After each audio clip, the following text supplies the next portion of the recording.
Nominated ang maraming kapuso films at stars sa FAMAS Awards ngayong taon. Yes, kilalanin natin sila sa unang chika ni Athena Imperial. Sa 73rd edition ng Oldest Film Industry Award-giving body sa bansa na FAMAS o Filipino Academy of Movie Arts and Sciences, samut-saring nomination ang nakuha ng mga pelikula ng GMA Pictures. Kabilang dyan ang multi-awarded film na Green Bones na may 10 nominations kasama ang Best Picture at Best Screenplay. Nominated din for Best Director si Direk Zig Dulay at acting nominations para kina Ruru Madrid, Alessandra De Rossi at Dennis Trillo. 5 nominations naman ang nakuha ng certified all-time box office hit na Hello, Love Again ng GMA Pictures at Stars Cinema.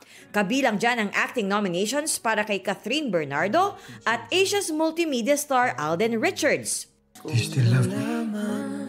Makakatapat ni na Dennis at Alden sa Best Actor race si Adamus ng Encantada Chronicles Sangre Kelvin Miranda para sa pelikulang Chances Are You and I.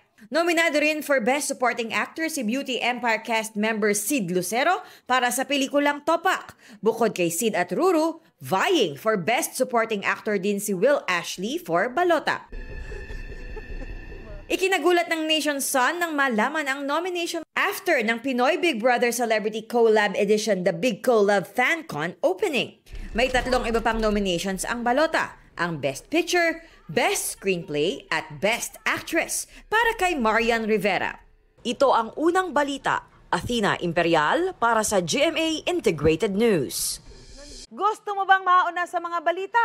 Mag-subscribe na sa GMA Integrated News sa YouTube at tumutok sa unang balita.